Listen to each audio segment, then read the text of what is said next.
What is up, everybody? It is Og here, back with another video, and in today's video, we're going to be talking about the world record challenge that is currently going on. So for those of you who did not know, as a part of the celebration, we're going full-time as a Twitch streamer, YouTube content creator, and financial coach. I've decided to do a 1 to 60 world record solo attempt. Now, this is going to be over the course of 2 weeks, which is much different than my previous world record attempts, which are mainly based on boosting. And the reason for that is that I can't get any help at all. No auction house, no trading, no grouping even, so no ZG. We actually confirmed that we can't do ZG for it, so we have to come up with alternative leveling strategies. And so it makes it really difficult, and it's going to take a while. The current world record is held by Zoran at 81 hours and change, and so that's the record that we're going for. I initially started off with a goal of 60 hours, but that'd be a pretty perfect run, and I'm going to be honest, I am not as good at solo as I am at boosting with the assisted world record. And so we have a lot of room where we could have improved, but it has been so much fun. I wanted to do a quick recap. If you guys are interested in this content, definitely hit that subscribe button and hit the bell notification next to it and come join us on Twitch. We're going to be streaming this for the next 2 weeks along with some of my other streams or content that I typically stream, but definitely come hang out with us on Twitch. And also, if you want to see some more people with some of this content, Tommy Salami and Tactics are doing a lot of TBC prep and things like that, so definitely check out their channels as well. But to start off, we decided to level a gnome. Now, obviously, I'm going to go mage because mage is my go-to. AoE leveling is going to be fast and things like that. But I wanted to go gnome for the mana. Now, there's some benefits and some negatives with going gnome. And the benefits, I don't know, are actually worth it for the negatives. Now, the biggest benefit is that it opens up Dancing Trolls as a kill spot in the late 50s. And so without ZG, it's going to be very hard to level in the 50s. And so I was like, all right, Dancing Trolls, definitely if I can get access to that, that's huge. But the negatives are that there's not many places to get Linen Cloth as a low level. One of the best things that you can do when you're leveling up at a low level is to pick up a Linen Cloth, get tailoring, and then make a wand as quickly as possible. If you level into an undead, you can get a wand by level about 7 or 8 just from the linen cloth that you're gathering. You need about 55 or so linen cloth, but then you can make green gear, disenchant that green gear, get to level 10 enchanting, and make your wand. A level 5 wand is incredibly overpowered. You can see me just meleeing right now with this staff hitting for like 5 every couple of seconds. The wand has 1.5 attack speed and hits for anywhere between 15 and 20. And so you can just compare, like think about a level 7 or an 8 having the wand, or a level 5 if you buy it off the auction house. I'm hitting for almost as much as my fireball does with about the same cast speed, the exact same cast speed actually, until we hit level 10. I wasn't able to get my wand until really far into the leveling, unfortunately. But that is the one detriment that we had from Gnome. Outside of that, Gnomes are boss. They have increased intellect and things like that. And then they can also, access the Dancing Trolls, which is awesome. And they're Gnomes. They're sick. If you want to go between female and male, technically for speed, you should go female. Reason being, they actually have a smaller character model, which allows them to fit behind the base in ZF. And it's going to make it easier to do the AoE farm.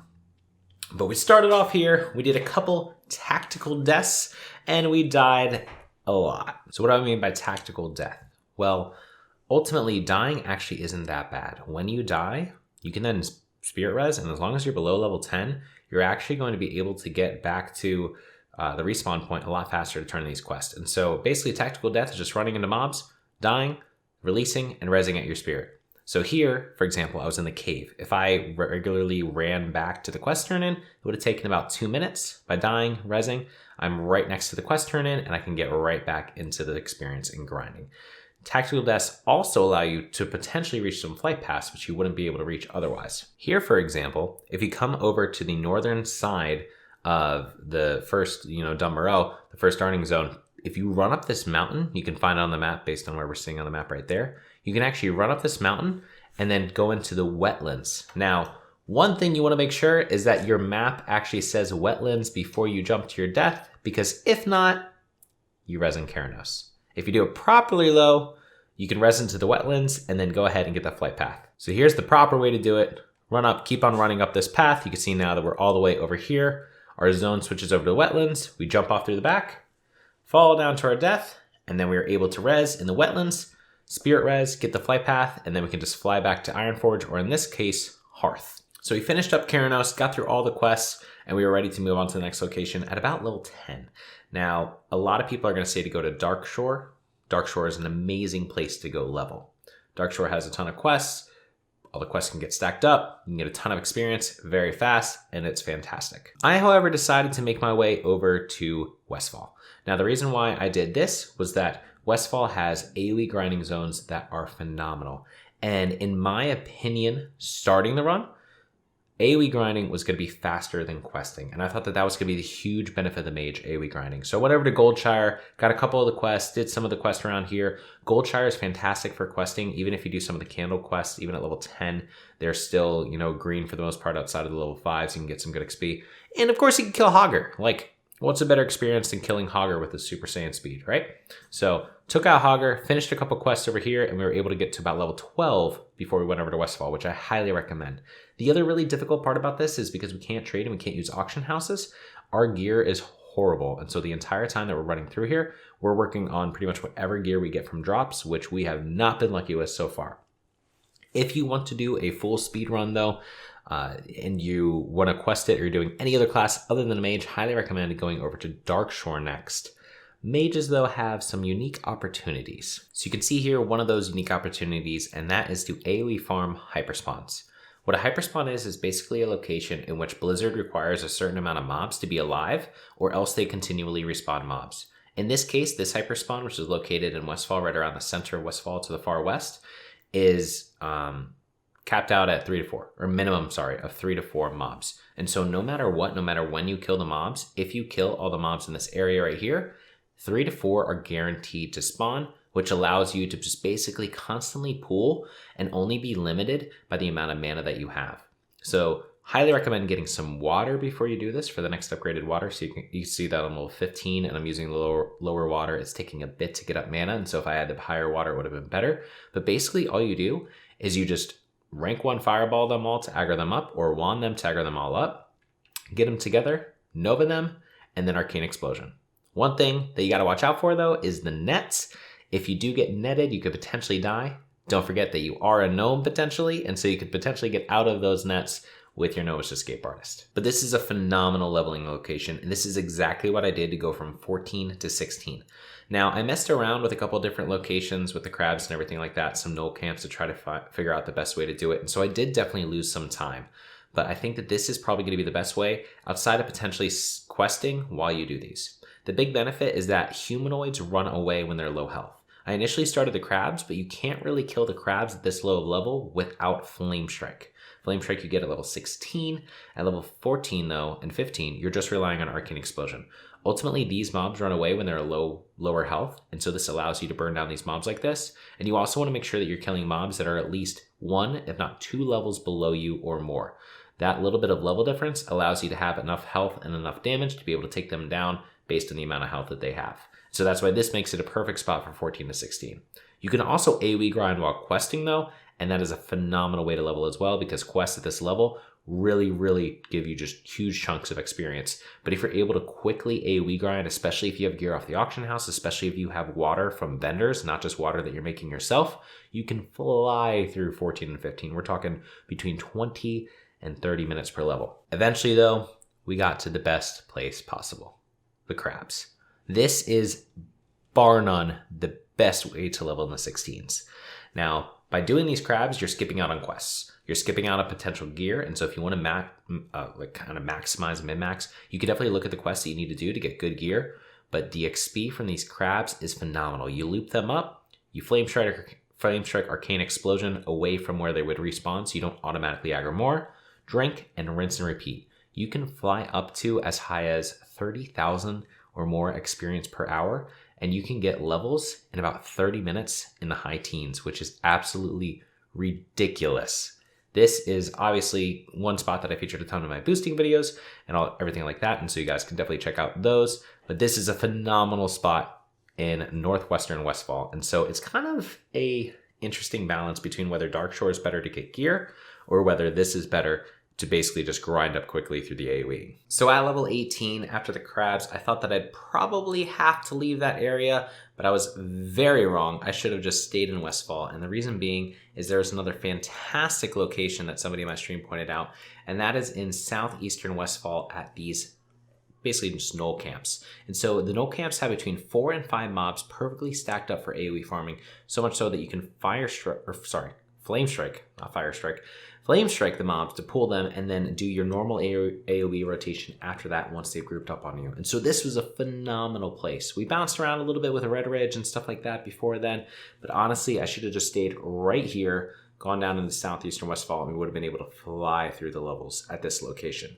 These mobs do potentially have a Mystic though, so if you get the Mystic, you want to sheep it, and then run outside the group and AoE down the rest, and then reset, or just avoid those groups entirely. But this spot has a bunch of different null camps, so we can kind of make this big kind of circle in a way while skipping the inside part for about 4 different packs. And we can kill about 30 mobs in a nice, good rotation. It's very quick, and they respawn perfectly once you kill those other mobs. I recommend staying here from 18 till 22, but again, at level 20, we decided to leave as the mobs got. So at the end of day 2, I decided to go check out the gnolls in Wetlands. So Wetlands is a phenomenal place to level with these gnolls because we have these gnoll camps that have, up to about 8 mobs at each of these camps, and they're hyperspawn. So I thought this would be fantastic. And in a way it is. It's a great place.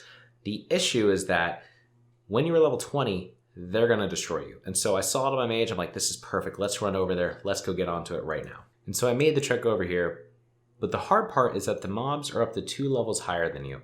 And so using Flame Strike and Arcane Explosion, especially when you just have the lower rank of Arcane Explosion before level 22, at level 22 it upgrades to 60 damage per cast, you really can't do enough damage to end up taking out these mobs. And so you can only do pools of about 3 mobs each, and you're actually going slower than you were in Westfall.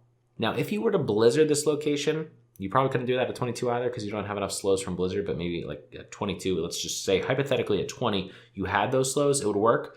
But without the Blizzarding, you can't do enough damage to these mobs to make it a viable leveling location before 22. So we ultimately decided to go back to Westfall and chill at the gnolls, and you could see that level 20 to 21 took almost 2 hours, which is double the rate that we should have been going at. And so at this point, we'd lost a lot of time for sure in a perfectly efficient run. And this is on me for not, 100% testing these through with a lower level first. I just kind of basically went off what I had done in the past. But without gear, a lot of things change. When you have the gear, it's a lot easier to do some of these pools. You have a lot more health, a lot more mana, and things like that. And you're able to use pots and whatever.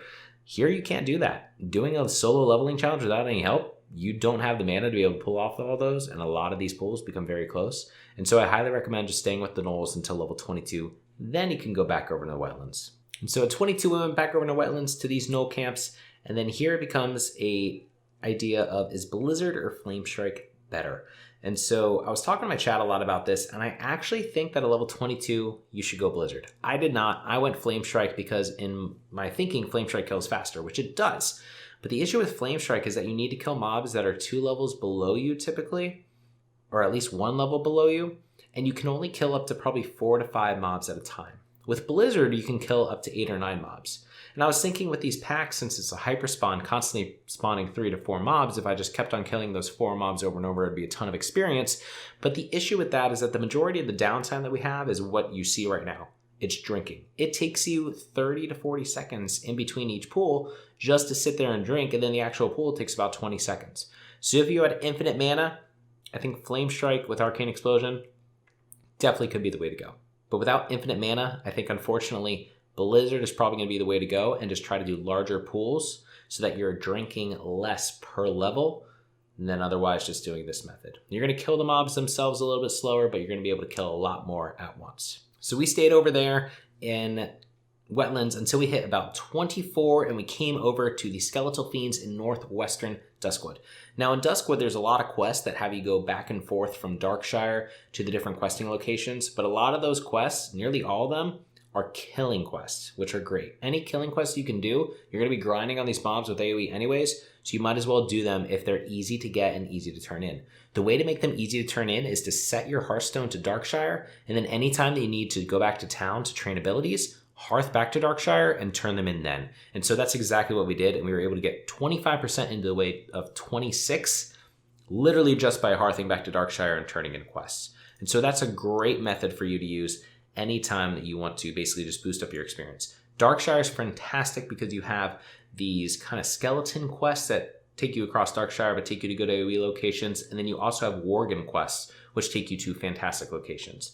But from level 24 until level 28, Northwestern Cemetery is the way to go, or blizzard farming the gnolls in the wetlands. But we ended day 3 at level 27. We had Kona Cold now, we were cruising, we were crushing the mobs in the cemetery. I definitely recommend staying away from the northern part of the cemetery until you hit at least 26, so you have Kona Cold, but at 26 you can go try to kill them. One annoying part that they have is that they do spawn mobs when they die sometimes, the flesh eaters, and those mobs can actually hit for a lot of damage, so if you go because you don't have good enough gear, they might just kill you from those mobs. So I did definitely die a good amount of times here. The nice part though is that the run back is pretty much instant. It's right at the start of the graveyard, so it's so fast to get back here to this spot. So this is a fantastic spot to AoE level, whether you're doing Blizzard or AoE farming, and I did this up to level 28 because at 28, we get the next rank of Blizzard.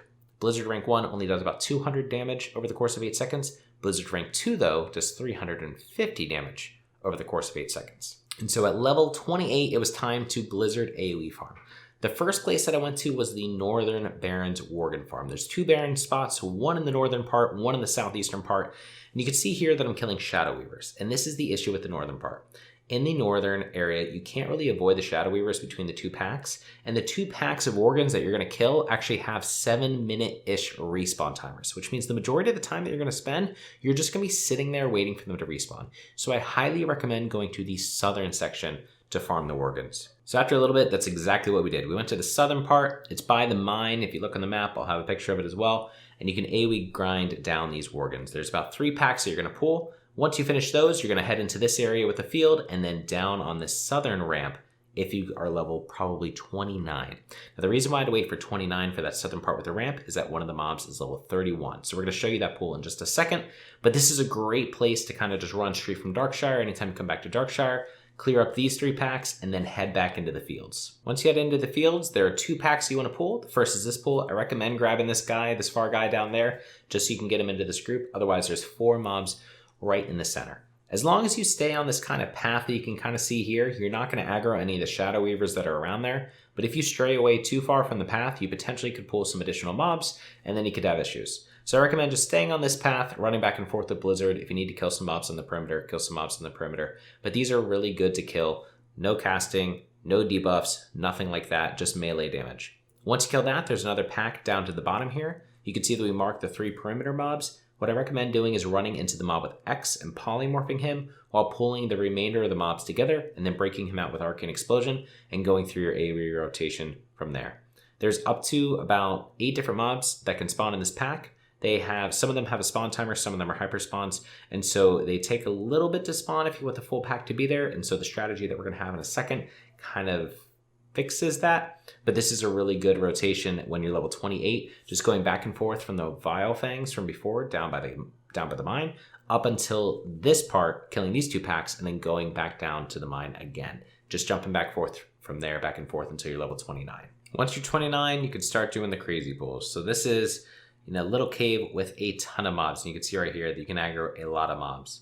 These mobs are risky though. They do a lot of damage. Highly recommend Ice Block at level 30 when you have them. And I recommend doing 2 Blizzards, going for another Nova, and then getting off the final Blizzard, which would pretty much take out the mobs with maybe just an Arcane Explosion left. The issue that you can run into though is one mob can resist pretty frequently because you're killing a lot of these mobs at once. In addition, some of the mobs are level 31, and so that's why I recommend not starting until you're at least 29 so you don't get resists on those mobs. Because if you get resists, they can cause you some major issues. Additionally, they're constantly putting poisons on you, and each of these poisons is going to take about 25% of your health out. And so if you get 4 to 5 stacks of this poison, you almost have to use block to get rid of it or a healing potion. So it's kind of risky to do it before you have block, but we went and did it at level 29, and we did this spot all the way up until 32. They are at the end of the day a hyper spawn, and so if you kill the mobs, they respawn very quickly. Not perfectly like a hyper spawn, but within about 2 minutes, the mobs will be back up. And so the strategy that I developed for AoE farming these guys is to do that first pack, do the second pack with the cave and the mobs over on the left, go back down the hill, to that pack with the mark mobs that we just pulled and basically rinse and repeat. Go back up and do these mobs again. But you can see here they're hyper spawning on us right there as we pull those mobs. And so we adjust and pull those mobs and kill them as one group.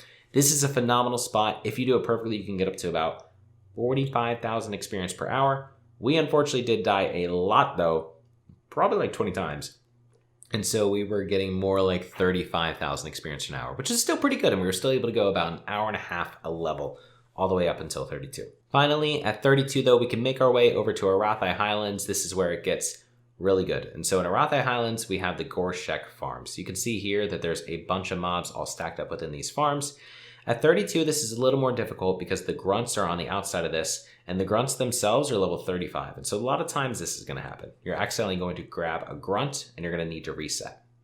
What you can do, though, is as long as you continue to kill the mobs within the actual farm itself, and you stay away from the corners, the grunts can't aggro onto you, and so you can kill about 7 or 8 mobs at a time. And it's very, very smooth, very, very good experience per hour. And then once you get 33, you can kill the grunts without any issue.